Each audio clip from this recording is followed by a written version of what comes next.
Alors, bonjour à tous et bienvenue dans cette nouvelle entrevue dans le cadre du coffret Couleur du deuil. Merci à vous qui nous écoutez du Québec, de la France, de la Belgique, la Suisse, du Costa Rica également. Merci de prendre ce temps avec nous et surtout ce temps pour vous. Alors aujourd'hui, je suis accompagnée de trois professionnels qui font partie du coffret et qui sont spécialisés dans l'accompagnement du deuil. Alors, si vous êtes là avec nous aujourd'hui, c'est soit parce que vous êtes vous-même endeuillé, que vous avez perdu un être cher, un animal de compagnie, un enfant, un bébé, un mari, un parent, ou alors que vous êtes professionnel, une professionnelle qui accompagne une clientèle endeuillée. Vous cherchez de toute façon des outils concrets, des ressources pour vous aider à apaiser vos émotions, prendre soin de votre corps, de votre cœur endeuillé et reprendre petit à petit goût à la vie parce qu'on va le voir encore aujourd'hui, c'est possible dans cette traversée du deuil. Alors, quelques mots sur moi. Je m'appelle Aurore Bonvalot. J'ai immigré au Québec il y a 24 ans maintenant. Et en 2021, j'ai connu le deuil périnatal. Et je cherchais à cette époque des ressources, des outils pour m'aider à traverser cette perte. Et j'ai pas trouvé grand-chose ou alors des trucs très très éparpillés. Et c'est de là qu'est née en fait l'idée du coffret Couleur du deuil, donc de regrouper des professionnels de l'accompagnement du deuil qui sont reconnus, qui travaillent déjà avec une clientèle d'endeuillés, qui offrent leurs outils, leurs enseignements pour justement nous aider. Alors on en est cette année à notre quatrième édition déjà. On soutient chaque année des milliers d'endeuillés et ça c'est une belle mission que nous avons et que nous poursuivons. Donc cette année c'est 10 formations, 10 ateliers, tous assez de courte durée que vous pouvez très facilement suivre pendant un an à votre rythme et les regarder même de manière illimitée. Et vous allez avoir beaucoup d'outils pratiques, des PDF, des vidéos, des recettes, des exercices, des groupes de discussion. Donc, vous ne serez plus seul pour traverser votre deuil. Alors, je me tourne aujourd'hui vers mes belles experts. Nous avons Fabienne Maillefer, Maud Chouinard et Sandra Rainville. Bonjour à toutes les trois. Bonjour. Bonjour Aurore. Bonjour. Alors, je vais commencer par Fabienne Maillefer. Je vais te présenter. Donc, Fabienne, tu es psychotraumatologue, hypnothérapeute. Tu es la fondatrice de l'École de la conscience depuis 2002. Tu accompagnes depuis plus de 30 ans les humains et les animaux dans leur grand passage de vie, que ce soit la maladie, la fin de vie ou le deuil, mais aussi la reconnexion à soi, à l'intuition, au vivant. Et récemment, tu as voulu aller encore plus loin en créant un accompagnement spécifique dédié à un passage souvent douloureux, le deuil animalier, et tu nous offres dans le coffret la formation qui s'intitule Du chagrin à la tendresse, les étapes et les outils pour traverser le deuil animalier. Fabienne, je suis ravie de t'avoir avec nous. C'est un sujet qui nous avait été demandé depuis longtemps, alors merci infiniment d'être là. Merci beaucoup pour l'invitation. Alors maintenant, je me tourne vers nos amis du Costa Rica et du Québec. Donc Maud Chouinard et Sandra Rainville, vous êtes toutes les deux naturopathes. Et vous avez fondé l'association Ravive, le fruit de 10 années d'exploration des chemins, des lois du vivant et de la santé au naturel.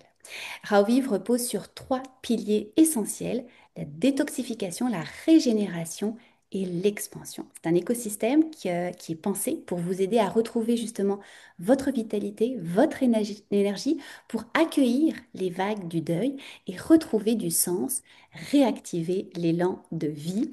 Et vous nous offrez un parcours de 5 rendez-vous en direct qui seront évidemment enregistrés pour ceux et celles qui ne peuvent pas être en direct, qui s'intitule Un parcours de reconnexion à toi, à la nature et à la vie qui circule encore en toi.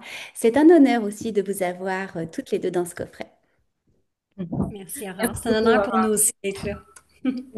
Alors, vous voyez deux univers différents, mais qui se rejoignent en fait dans un même objectif, donc offrir des outils concrets pour traverser la perte et retrouver de la douceur, de l'énergie et surtout du sens. Alors aujourd'hui, on va avoir environ une demi-heure ensemble et je vais aborder certaines questions. Évidemment, vous pourrez aller beaucoup plus loin en suivant leurs enseignements, mais déjà certaines questions qu'on a soit reçues par courriel ou même lors du lancement. Vos deux sujets ont vraiment suscité beaucoup d'intérêt. Je vais commencer par toi, Fabienne. Tu parles de reconnaître, de légitimer finalement le deuil animalier. Tu parles aussi des liens importants. Enfin, qui vont se briser finalement quand un animal de compagnie va décéder, hein, parce qu'un animal, ça peut être un réconfort, ça peut être la sécurité, ça peut être un soutien émotif, par exemple, dans la maladie, ça peut être un lien social. On a une personne âgée, par exemple, qui nous a écrit, qui nous a dit, ben moi, j'allais promener mon chien tous les jours, puis je pouvais rencontrer des gens comme ça, donc mon chien avait une mission finalement avec moi. Alors, est-ce que ces liens forts qu'on va tisser avec nos animaux de compagnie toute notre vie peuvent justifier justement que le deuil animalier est un vrai deuil? Alors, totalement, parce que enfin, l'évolution aussi de la place de l'animal a vraiment changé, hein, je dirais, ces 20 dernières années. On est passé de l'animal de rente à l'animal de compagnie et aujourd'hui, on est passé à l'animal famille, c'est-à-dire l'animal qui devient un membre entier, à part entière de la famille, qu'on intègre, qu'on prend en vacances, dont on va s'occuper comme on s'occuperait d'un enfant et que les gens souvent qualifient hein, de petit frère ou petite sœur ou grand frère ou grande sœur, entre guillemets, dans la famille. Donc c'est vrai que quand un enfant animal s'en va, c'est comme si, un peu si on perdait un enfant humain pour certaines personnes et ça peut se comprendre et pour moi c'est important de ne pas juger les gens là-dessus parce que le lien d'attachement, ce qui a été tissé entre la personne et l'animal, c'est quelque chose qui est autour de l'amour inconditionnel et Mm. qui est un des aspects auxquels on aspire tous, peut-être d'arriver en tant qu'humain, ou en tout cas qu'on aimerait pouvoir atteindre, notamment si on est en développement spirituel. Je ne suis pas sûre qu'on arrive totalement à l'atteindre, mais les animaux, oui. Et le fait d'avoir été aimé inconditionnellement pendant toute l'existence d'un animal, on prend la moyenne de vie d'un chat, c'est 20 ans, enfin le maximum de vie, mais c'est 18-20 ans. Un chien, ça dépend sa taille, mais c'est une quinzaine d'années. Un cheval, on va être sur 30 ans. Donc c'est quand même un sacré chemin. Et c'est quand même une place énorme qui est prise dans nos vies avec ce lien d'attachement, d'amour inconditionnel que nous, les humains, on n'est pas vraiment prêts. En tout cas, moi, je sais que j'aime pas inconditionnellement et que j'y arrive pas, en tout cas. Mais nos animaux, oui. Tu as tout à fait raison, effectivement. D'ailleurs, si vous avez perdu un animal de compagnie, alors un chien, un chat, un cheval, comme je disais à Fabienne avant de rentrer en onde, on a eu beaucoup, beaucoup de témoignages cette année de gens qui ont perdu des chevaux. On en parlera un petit peu plus tard, justement, de la spécificité du cheval, ou des lapins, par exemple, aussi, qui est un animal de compagnie que les gens ont de plus en plus. Vous pouvez nous marquer dans le chat, si vous le voulez, peut-être un petit mot qui décrit justement le lien que vous aviez avec votre animal, ce qu'il a représenté pour vous. Est-ce que c'était de la douceur, de la joie, de la fidélité, de l'énergie, un soutien? Et ça va aussi permettre de légitimer hein, cette perte-là et de porter un mot peut-être symbolique en son honneur. Merci Fabienne pour cette réponse. Je me tourne maintenant vers vous, Maud et Sandra. Quand on parle du deuil, quand on pense au deuil, on ne pense pas forcément à l'alimentation ou l'alimentation vivante et au soutien qu'elle peut nous donner pendant cette traversée. Et c'est entre autres ce dont vous allez parler dans vos ateliers, dans vos rendez-vous. Alors expliquez-nous un petit peu le lien entre les deux.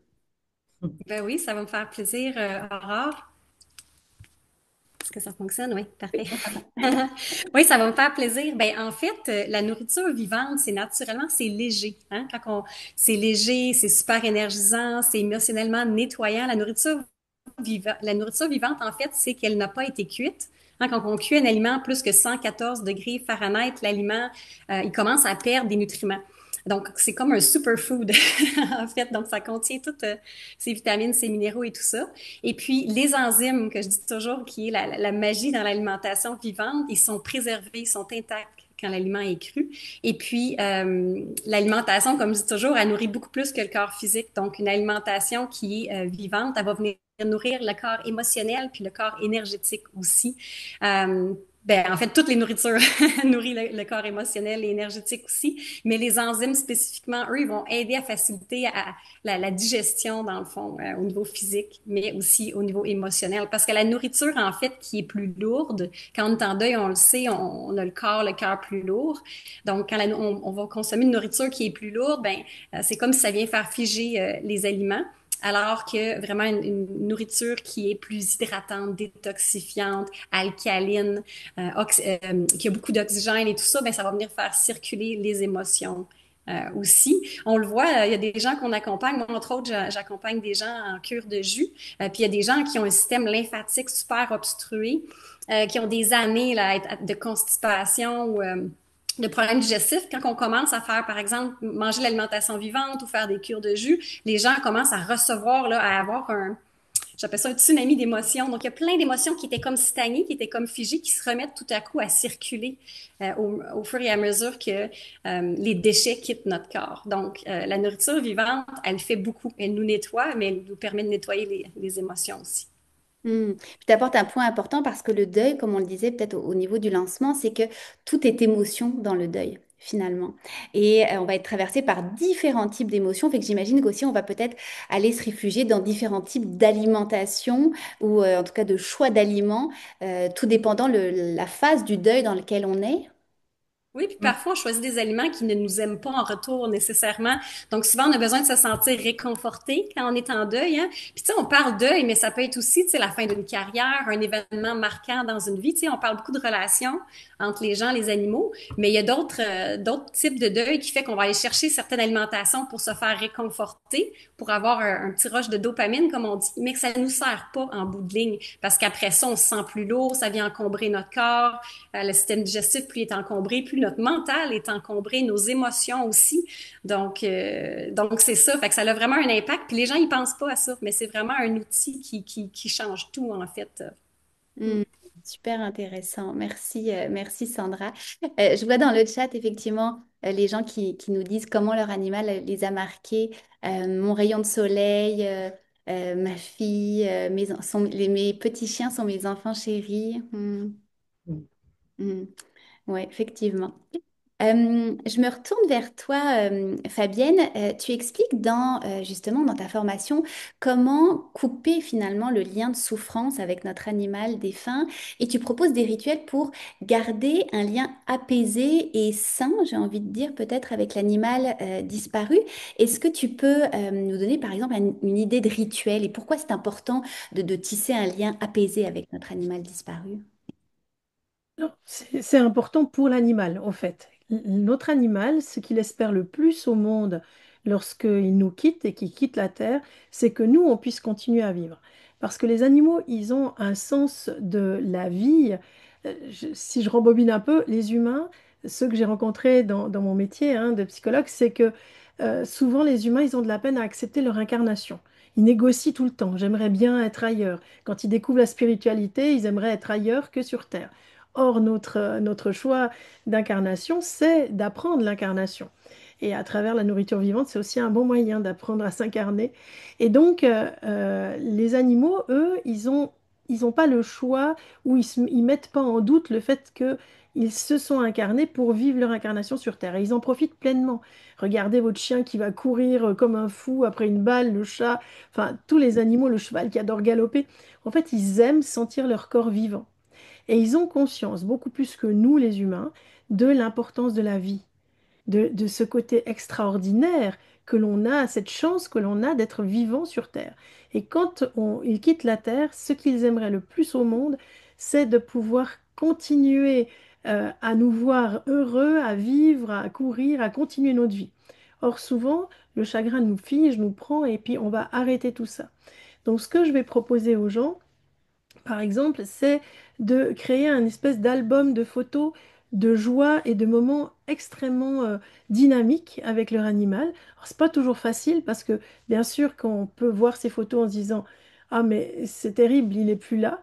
Mais en même temps, il a été là et on remet l'énergie que l'animal souhaiterait que l'on conserve dans ce travail-là. C'est-à-dire que c'est comme si notre animal nous insufflait son énergie de vie pour nous aider à transcender en fait la douleur et à passer du chagrin à la tendresse, d'où le titre de la formation, vraiment de pouvoir vivre une autre relation plus apaisée, moins sous le coup de c'est injuste, il est parti, j'avais encore besoin de lui, etc., qui est légitime, hein, mais qui ne nous fait pas avancer, et lui non plus. Parce que nos animaux sont tristes de nous voir tristes. Peut-être que ce qui n'a pas été précisé, c'est que Dans mon activité au sein de l'école de la conscience, je suis interprète animalière, intuitive. J'apprends aux gens à développer leur intuition pour communiquer avec le vivant, pas seulement les animaux, mais aussi tout ce qui les entoure, le monde animal, minéral, végétal, les esprits de la nature et la nature en général. Donc parce que c'est un tout, et c'est grâce à à ce lien que l'on peut faire de relation intuitive avec le vivant. Et tout est vivant, en fait. Même un caillou, c'est vivant. Ça se développe pas à la même rapidité que nous, c'est juste qu'on est dans un autre espace-temps. Et je suis sûre que mes deux collègues en bas sont complètement convaincus de ça. Et on est bien complémentaires là dans ce soir. Et donc, dans ces rituels, c'est aussi pouvoir reconnecter avec la force de vie qui est autour de nous et comprendre à travers cette force de vie qu'en fait, de l'autre côté du miroir, dans l'au-delà, le monde spirituel, on peut l'appeler comme on veut, la vie existe toujours, en fait. Mm. On est dans un rapport tout le temps à la vie, sauf qu'à un moment, il y a une vie incarnée, puis il y a une vie non incarnée. Mais ça reste de la vie et pas la mort. Hmm. Mais c'est drôle parce que, enfin c'est drôle, c'est une belle synchronicité parce que souvent quand on va parler de la mort, on va absolument parler de la vie. Et c'est ce que les coffrets nous enseignent aussi année après année, et toutes les formatrices, à chaque fois qu'on va avoir une mort, oui, on va encore plus profiter finalement peut-être de la vie parce qu'on se rend compte que ben, on peut partir ou un animal de compagnie peut partir à tout moment. Euh, Merci, merci Fabienne. Je me retourne vers Maude et Sandra. Vous parlez aussi de lien, vous, mais alors le lien à la nature, au cycle de la vie, au cycle des saisons. Vous allez nous parler d'explorer justement l'impermanence, hein, la mort, la renaissance, le vide, le plein, la vie, la mort, pour accueillir justement les vagues du deuil et retrouver du sens. Comment se relier à la nature va nous aider dans notre deuil? Mhm. Merci, Aurore. Se reconnecter, dans le fond, à la nature, c'est comme si, dans le fond, on retrouve un oasis à travers le désert.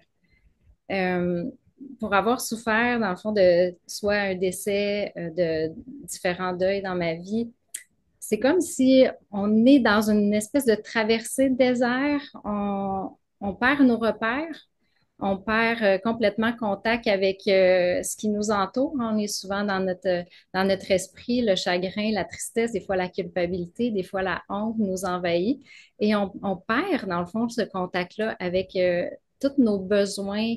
À notre corps a des besoins, notre esprit a des besoins, nos émotions ont des besoins d'être vus. Et la nature, quand on s'y retrouve, nous donne tellement un sentiment de plénitude, un sentiment d'abondance, un sentiment où finalement on voit aussi que la vie a des cycles de vie et de mort. Donc, nos petits rendez-vous sont vraiment faits pour vraiment aller chercher cette connexion-là et sortir du désert pendant un moment, aller dans un oasis où on se reconnecte avec nous, et avec la nature. Et c'est dans ces moments-là que réellement on se dit, ben finalement, je suis encore vivant. Et j'ai le droit d'avoir ces moments-là de joie, de paix, de sentiments plus élevés que d'être dans le chagrin, dans la tristesse tout le temps. Donc, aller chercher ces petits oasis-là vont nous faire grand bien. Et un n'empêche pas l'autre. J'ai le droit de pleurer, j'ai le droit de rire, j'ai le droit d'être dans un grand chagrin, mais j'ai le droit aussi d'avoir un moment de paix pour moi. Et je pense que c'est important d'aller toucher à la nature pour se rappeler ça, se rappeler qu'à travers un deuil, même si c'est dramatique, on a encore cette force de vie qui est à l'intérieur de nous. Hmm. Mais c'est tellement juste ce que tu dis, effectivement, de s'autoriser à vivre toutes les émotions, hein. Et on n'est pas notre émotion. C'est pas parce qu'aujourd'hui je pleure que je suis la tristesse, c'est pas parce que je suis en colère que je suis la tristesse. Non, d'accueillir. Et souvent, je pense que dans le deuil, on essaie de refouler ses émotions pour se protéger, pour pas avoir mal. Et en se disant, bon, bah, si je le mets de côté, je vais l'oublier, ça passera. Mais ça ne passe pas, hein. Le temps, on le répète à chaque fois, mais le temps ne guérit pas par magie les choses. Il faut vraiment faire des actions dans notre deuil, parcourir, se laisser traverser aussi par toutes nos émotions. Tu as tout à fait raison, Maude. Merci. Euh, Puis tu parlais de culpabilité, alors ça me permet de rebondir sur Fabienne. On ressent effectivement souvent de la culpabilité, des regrets quand on perd un animal de compagnie, un petit peu comme quand on perd finalement un humain. Il y a énormément de similitudes hein, en t'entendant entre le deuil animalier quand même et le deuil d'humain. C'est pour ça que tous ceux qui ont perdu un animal de compagnie dans le coffret, vous allez retrouver aussi d'autres formations et plein d'outils pour vous aider parce qu'effectivement, il y a beaucoup de choses qui sont très très similaires. J'ai envie de te poser une question, Fabienne, parce qu'on l'a reçu à plusieurs reprises. Est-ce que le deuil est identique d'une espèce d'animal à un autre? Est-ce quand on perd un chien, un chat, un cheval? Cette année, on a eu beaucoup de questions sur les chevaux ou même un lapin. Est-ce que le deuil va être identique d'une espèce à l'autre? Alors, pour le deuil, il est toujours lié à l'intensité du lien que j'ai avec l'animal, indépendamment si cet animal est un chien, un chat, un cheval ou un lapin. Après, la grande difficulté au moment de la mort, c'est la manière dont ça se passe. Parce que ce soit pour un lapin, un chien ou un chat, il y a la possibilité de le faire chez soi. La plupart des vétérinaires maintenant se déplacent à domicile. On peut conserver parfois le corps de l'animal pendant quelques heures, voire plus, et ensuite l'amener au centre d'incinération ou chez le vétérinaire. Et on n'a pas l'impression qu'on nous vole en fait notre animal au moment du décès. Pour les chevaux, à Anne Poney, on est sur un problème déjà d'organisation de la mort qui est très différente. Parce que c'est très simple, entre guillemets, alors je veux vexer personne, mais là je suis dans la technique, mais c'est important de le comprendre, c'est que c'est beaucoup plus simple d'organiser l'euthanasie et la fin de vie d'un chat, d'un chien ou d'un lapin que d'un animal qui fait 250, 300, 500 kilos, voire pas loin d'une tonne, suivant quel type de cheval c'est.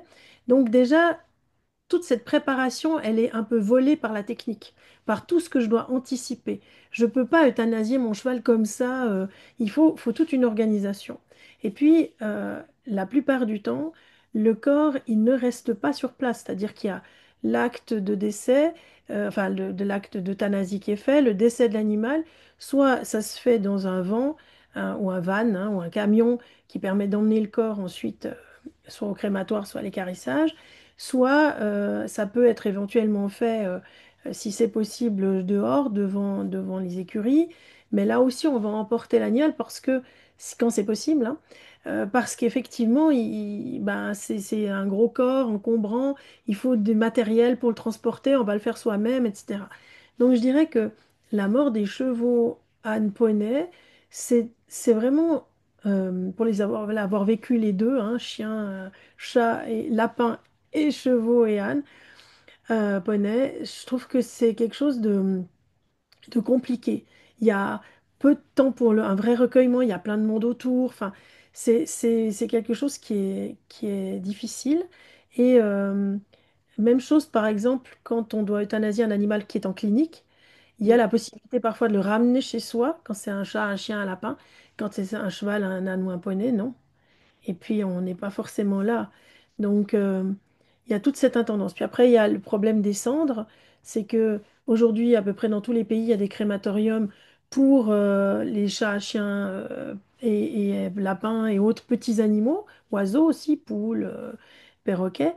Mais pour un cheval, en Suisse, il existe un centre de crématorium pour les chevaux, mais ça coûte au poids et c'est des sommes faramineuses et peu de gens peuvent se permettre de recueillir les cendres de leur animal et de récupérer les cendres de leur animal. Donc, je dirais que le processus de deuil qu'on peut aussi faire après la mort, parce que on récupère les cendres, parce qu'on va réfléchir ce qu'on va en faire, etc., qu'on peut garder encore l'animal avec soi, avec un cheval, poney, âne, c'est pas possible. Donc maintenant, les vétérinaires souvent proposent de donner un bout de crinière ou un bout de queue en souvenir. C'est pas la même chose. Hmm. Donc, pour moi, on est stoppé dans notre processus de deuil par le côté complexe de l'euthanasie chez les gros animaux. Je pense aux vaches, hein, parce qu'il y a des gens qui sont autant attachés à leur vache qu'à leur cheval. Enfin, dès que c'est des animaux qui représentent plusieurs centaines de kilos, ça devient compliqué. Tu as tout à fait raison. Et tu abordes un point aussi quand tu dis ça va perturber un petit peu justement le temps de recueillement, de deuil au tout début. C'est vrai que c'est important, puis de parler de la mort, ça ne nous fait pas l'attraper. Mais c'est important de peut-être de se préparer aussi. Alors évidemment, quand c'est une mort subite, c'est plus difficile de se préparer, j'en conviens.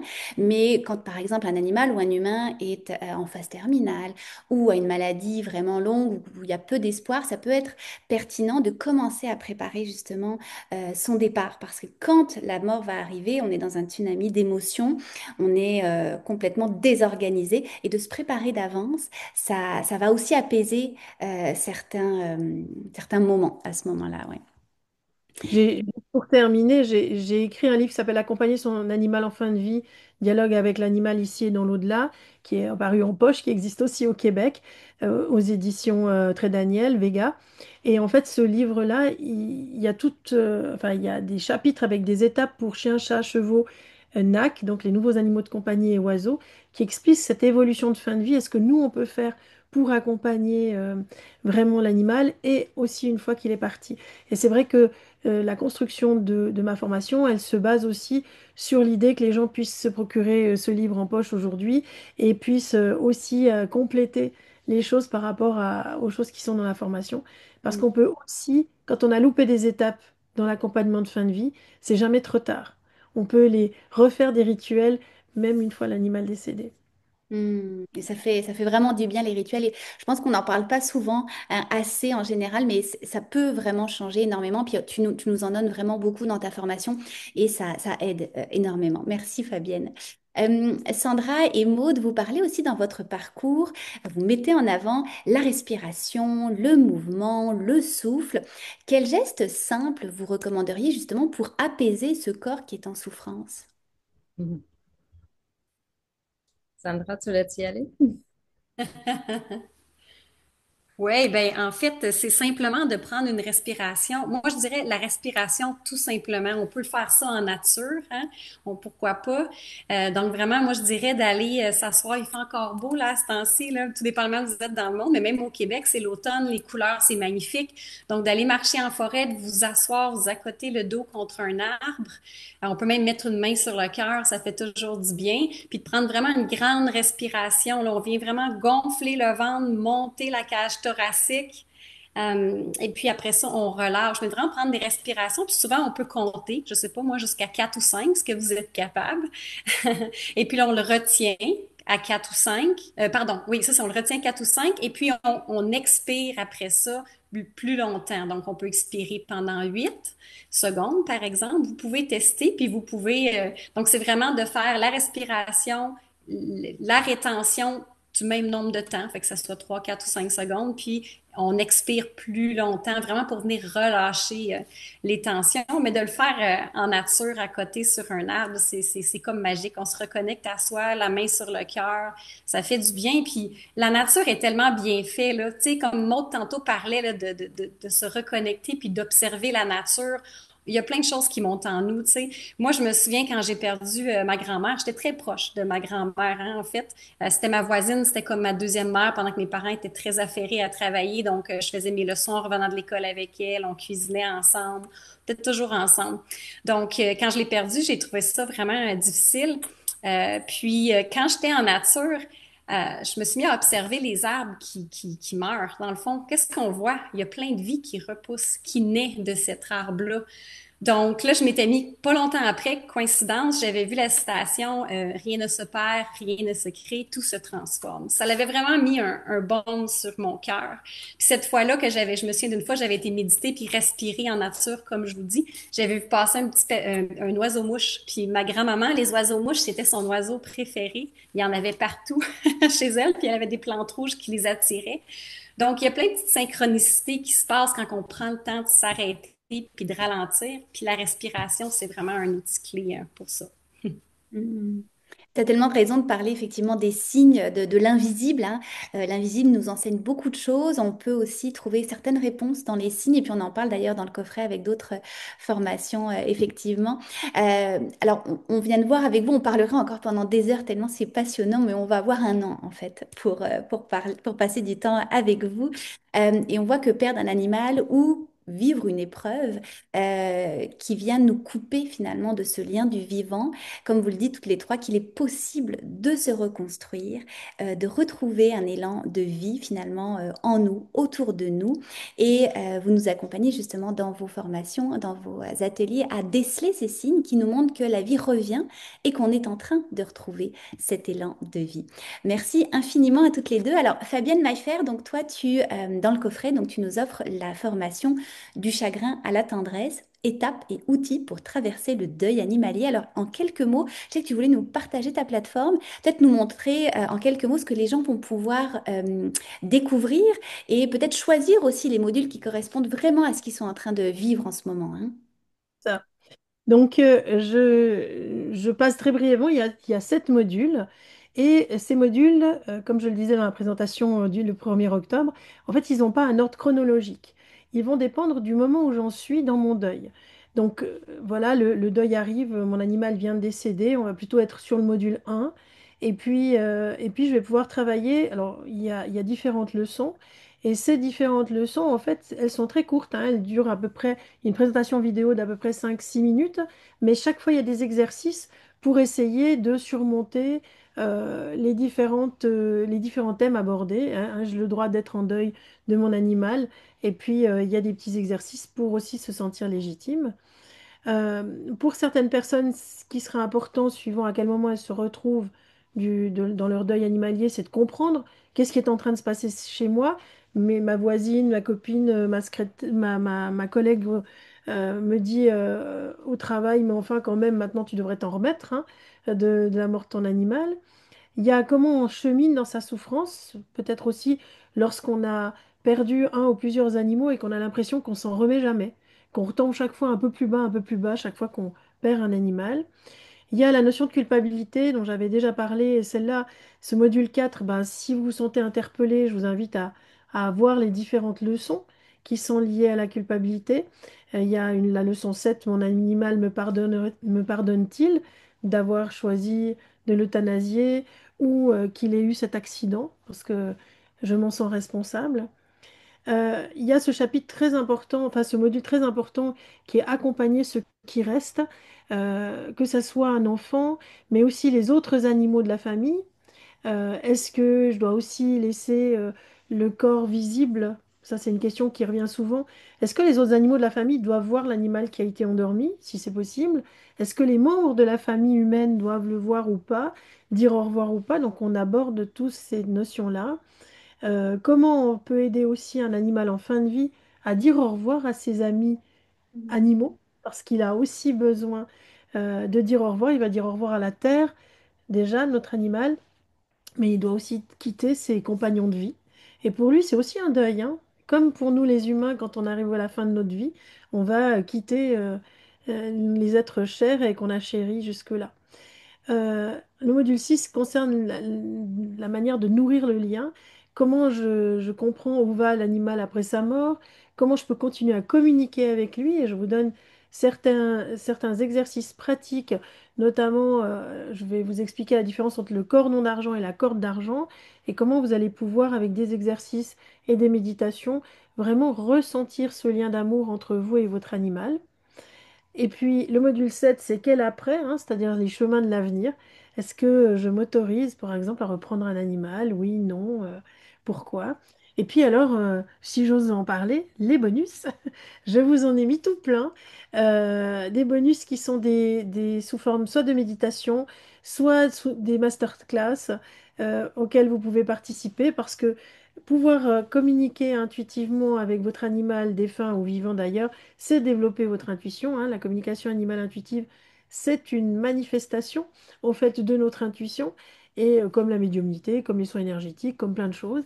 Et donc, il faut apprendre à développer son intuition. C'est ce que je fais à l'école de la conscience depuis plus de 20 ans. Voilà. Mm. Fait qu'on l'a vu, c'est ultra complet, Fabienne, ça couvre vraiment beaucoup, beaucoup de choses. Écoute, j'étais parcourue de frissons quand tu le présentais parce qu'effectivement, il y a plein de choses auxquelles on ne pense pas quand on a un animal de compagnie. Lui faire dire au revoir aux autres habitants, aux autres animaux, c'est très, très précieux. Merci infiniment, Fabienne. Alors, vous le savez, quand vous achetez les coffrets, vous remerciez aussi les formatrices d'être dans le coffret, de vous offrir ces formations à très, très bas coût. Alors, on vous encourage donc à acheter les coffrets avec les liens des formatrices, à aller sur leur site internet, à vous inscrire dans leurs infolettes, sur leur page Facebook. Et Fabienne, si les gens achètent donc avec toi, quel cadeau supplémentaire tu leur offres? Alors, je leur offre deux rencontres webinaires sur l'année 2026, donc puisqu'il y a cette possibilité de pouvoir avoir à disposition le coffret pendant un an. Donc, une rencontre qui sera au mois de janvier et une autre que je dois fixer, je pense, à l'automne pour permettre aux gens d'avoir une possibilité d'échanger en direct avec moi par rapport au chemin qu'ils auront parcouru.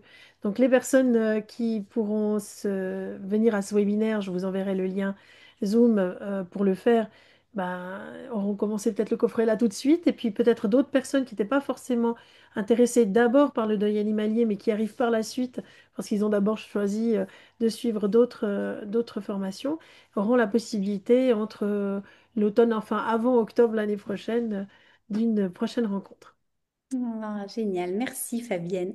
Alors, je me tourne vers vous, Maud Chouinard et Sandra Rainville. Donc, vous nous offrez dans le coffret un parcours de reconnexion à soi, à la nature et à la vie qui circule encore et toujours en nous. C'est 5 rendez-vous en direct, mais qui vont être enregistrés. Donc, si vous ne pouvez pas être là en direct, il n'y a aucun problème, vous pourrez les revoir dans leur plateforme. Est-ce que vous voulez aussi nous présenter votre plateforme? Oui, avec plaisir, Aurore. Alors, notre premier rendez-vous, ce sera avec moi. On va vivre une matinée magique, vraiment un moment d'introspection, de regarder qu'est-ce qui nous fait réellement du bien, tu sais, avant de donner aux autres dans notre journée, hein, parce qu'on donne beaucoup de notre temps. Eh bien, prendre du temps pour soi. Donc, on va bâtir cette matinée magique-là ensemble, renouer avec des choses qu'on aime faire, qui nous font sentir bien vivantes. Notre deuxième rendez-vous sera avec une collaboratrice, avec Annie Rouleau, qui est experte en marche nordique. Donc, on va aller vraiment reconnecter avec un moment-là dans la nature. Donc, on va partir avec nos bâtons de marche. Si vous n'avez pas de bâton, c'est pas grave, mais on va se connecter ensemble via Zoom, via votre ligne téléphonique. On va marcher, on va respirer, on va regarder la nature et on va rentrer véritablement à l'intérieur de notre corps. Donc, c'est vraiment un beau rendez-vous. J'ai vécu cette marche nordique-là, même à distance. Moi, je le faisais sur la plage au Costa Rica et il y avait des gens d'un peu partout dans le monde qui étaient connectés avec nous et on va mettre de la musique. Donc, on va vraiment émanciper tous nos sens. Ensuite, le troisième rendez-vous va être consacré à la méditation avec Karine Dessureau. Et Karine, c'est une femme merveilleuse. Elle va nous amener dans son univers. Elle fait ses méditations.